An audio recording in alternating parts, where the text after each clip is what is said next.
Mga kababayan, ito yung sunod ng ating pag-uusapan. Sus ko, ano na naman yan, Kent? Naku, mga kababayan, ako nagsabi sa inyo.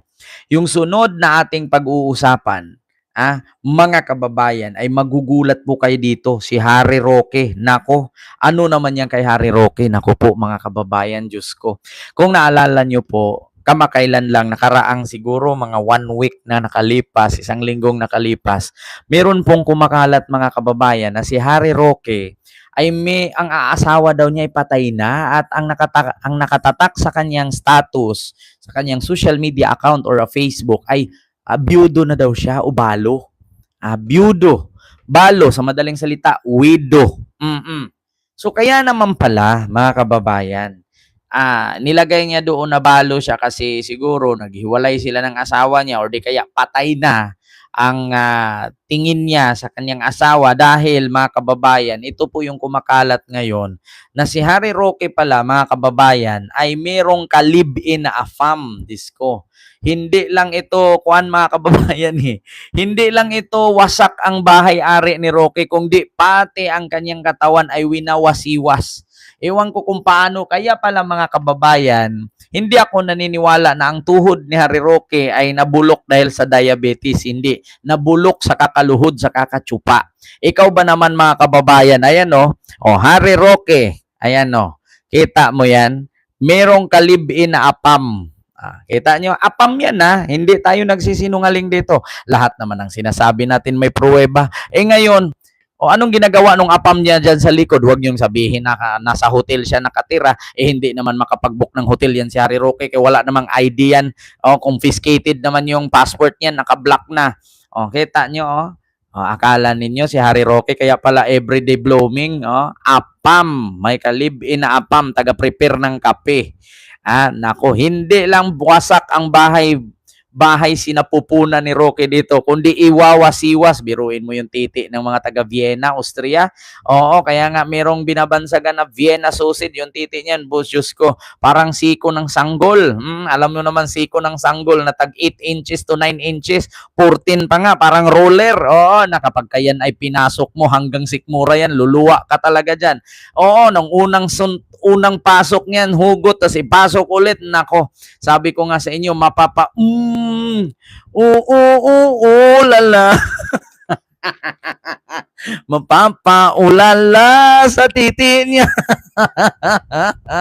Di puga talaga mga kababayan, Nako, hindi naman tayo dito mga bata para magaganyan-ganyan mga matanda na tayo. Alam na natin yan kung ano yung napasok at nalabas.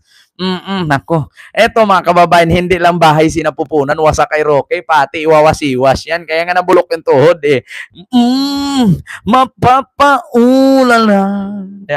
Mapapaulala sa titi niya. Putang ina. Kung naalala ninyo mga kababayan, ako po ay nagpapatunay na talagang bakla po talaga si Harry Roque. Tignan nyo, may kalib-in na apam. Eloy Bogres 2.0. Totoo po yan mga kababayan na si Harry Roque talaga may kalib-in na apam. Bakit? Kasi ganito po yan mga kababayan. Ipakita ko po sa inyo kung gaano katotoo. Ito. Gaano katotoo Ito yung pambato pa naman ni PBBM tagka-presidente ang nag-ano niyan. John Victo Harry Roque. Ito mga kababayan ay wait lang Ito, hinggan natin Ang daming blind item dito. Yan ba yung lagi ko nababanggit na pangalan? Si Harry yan Diretso naman. Hindi ko makalimutan yung Hindi ko talaga yun. Hindi ko talaga si Harry. Dati pa. UP pa yan. Nag-scuba diving pa sa kasabay ko yun Scuba diving talaga? Isa nga pag-akyat yung nag-scuba diving. Ang pag-dive niya doon lulutang. Baka naman taga-abot lang ng DILG Secretary John Vic. Baka naman taga-abot lang ng life vest. Oo, baka naman kasi nag-aabang na may malulunod at imaw to niya yung buhok niya pumunta rito. Pagkatapos. Pero nag-i-scuba diving daw si Harry Roque, tapos pagka-ahon daw sa tubig, yung buhok niya bumabaliktad kasi panot Panort pala. Panort. Ang ganda na kwento niya sa akin. Okay, oh. Nung college yan, activist yan si Harry. Nung college, bata pa yan, 14 pa lang, first year college na yan sobrang talino. Nag-activist yan. Pinagmumuro niya si Aimee Marcos. So pinaalis siya ng tita niya, pinadala sa Amerika para mag-aral kasi kala papatayin Alam mo, syempre, that time, nag-aral meron siya mga sa ganyan-ganyan. nag-aral siya sa Illinois. Hindi niya nagustuhan dahil hindi ko alam kung bakit. Lumipat siya sa eskwela sa Michigan. Sa University of Michigan. Dinala daw siya ng taxi, diretso doon sa male dormitory. Pagpasok na raw, nagulat siya. Kasi lahat ng lalaki doon naglalakad, hubad-hubad. Galing sa, Bakla. galing sa paliguan. Hindi kaya siya Wala pa natuwa. pagpasok, hubad-hubad. Ah. Karga-karga niya yung maleta niya. Bigla bumagsak, sabi niya, I'm home. Ang tanong ko lang sa Oo, nung pagkakita daw ni Harry Roque, hubot-hubad yung mga lalaki sa dorm. My God, I'm home. Ay, baklang to. Giaka ka talaga, Harry Roque, sabi ko sa'yo. Kaya pala pag tumili si Harry Roque, mga kababayan, yung tinggil niya, nagji-jingle bells, no? Kaya pala pag tumili si Harry Roque, yung tinggil niya gumagano, jingle bells, jingle bells. Tapos, maalala mo, pagkasabay mo si Harry Roque, sumakay ng van, no? Actually, nung pangangampanya ni PBBM, nung 2022, nakita ko to si Harry Roque, yung sumayaw, yung basang-basa yung singit niya, pati kilikili niya. Nung bumaba siya sa van, ay nakita ko siya. Alam mo ba yung tugtog sa loob ng van? Alam niyo yung tugtog? Kababayan, gusto niyong malaman? Ito i-share ko lang sa inyo. Kasi pagbaba, akala ko kasi pag bumaba, si Larry Gadon lang, kasama pala siya dun sa likod. Ngayon, nung bumaba si Larry Gadon, nauna, si Harry Roque yung naiwan sa van. Ngayon, alam niyo yung tugtog? You got feeling emotion, Mariah. Putragis na yan. Mariah ang tugtog, mga kababayan. Oo, tapos inahas-ahas pa naman niya dun si Richard na yung bodyguard ni Bernard Chong. Ni Glenn Chong ba yun? Oo. Inahas-ahas niya si Richard. Oo, yung binunutan ng kuko, yung tinorture sa panahon ni Digong. 'Di ba? Naalala niyo mga kababayan, no? Yung kanta niya, Mariah. Oo. Meron pa nga akong narinig doon na yung ano ba yung kinanta niya? Unvided ni ba yun? Ano ba yun? Ay, Diyos ko talaga, Harry Roque. Oh my goodness. Kaya hindi mo na talaga matanggi. Kung naalala mo nga, kasama niya si Ronnie Liang. Tumitiri ang bakla. Kaya hindi na po tayo magtaka ngayon kung meron siyang ka-live-in na afam. Ito Ronnie Liang. Ronnie Liang. Ayan, Harry Roque. Diyos ko, mga kababayan. Dito tayo, So maya-maya tignan natin kung mapapatopless natin si Ronnie Liang. Okay, ako magtatopless ako. Ano, bakla? See you later.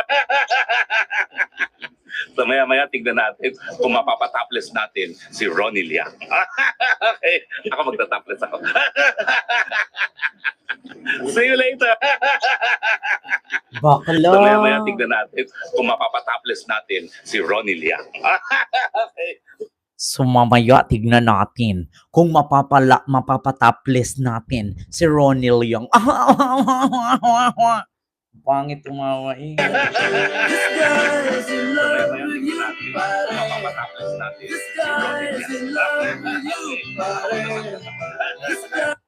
In love with you, Roque. Baling na baling sa'yo. Kita nyo mga kababayan na. Kaya naman pala, nilagay sa status niya, balo na siya. May kalib-in palang apam ang lola nyo. Kaya pala nabubulok yung tuhod sa kakaluhod. Bakit naman kasi lumuhod? Pwede naman tumuwad. So alam nyo na, mga kababayan. So, yun lang po, mga kababayan, no?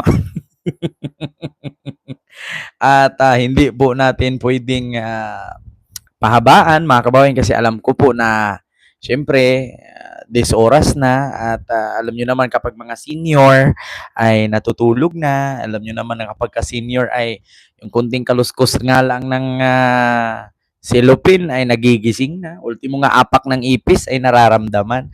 Alam niyo, sa totoo lang mga kababayan, kapag ka ako ay maging senador, magagawa ako ng batas na yung mga pakiramdam ng mga senior citizen ay gagamitin para sa masukat natin kung kailan papasok ang lindol. Kasi sa ngayon mga kababayan, sa ngayon mga kababayan, wala pa pong scientist na nakaka-discovered at nakakahula kung kailan magkakaroon ng lindol. Pero kapag ka ang ating mga lolo at lola, ultimo apak ng ipis, nagigising sila. Kaya kapag ako maging senador, gagawa ko ng batas na yung mga pakiramdam ng mga senior citizen ay gagamitin natin, no, para maramdaman natin at kung kailan papasok ang lindol sa Pilipinas. Kasi ultimo apak ng ipis nararamdaman eh. Kunting kakuskus lang, ayun, inakyat ng daga, hindi ka na naman naghugas. Ayan, inano na naman ng pusa. May lumagabog sa kusina. Tas pag nagising na yan, hindi na matutulog yan. Ang tanging gawin yan, magsindi ng apoy, mag-init ng tubig, tapos magsanlag ng mais. Alam mo yung aroma? Yung aroma noon, yung kulay itim, na binalot sa, yung kulay brown ba yun na balot na parang mais na sinunog, tapos lagyan mo ng asin, yung asukal, tapos salain mo na lang kasi minsan, minsan pag ngiti mo na puro uling yung ngipin mo, 'di ba? So, yun po yun mga kababayan. Jack Reacher, ayan, mega love shout out po. So, yun naman po mga kababayan, maraming salamat po sa inyong lahat. And see you tomorrow. God bless. Bye-bye. Maraming salamat po.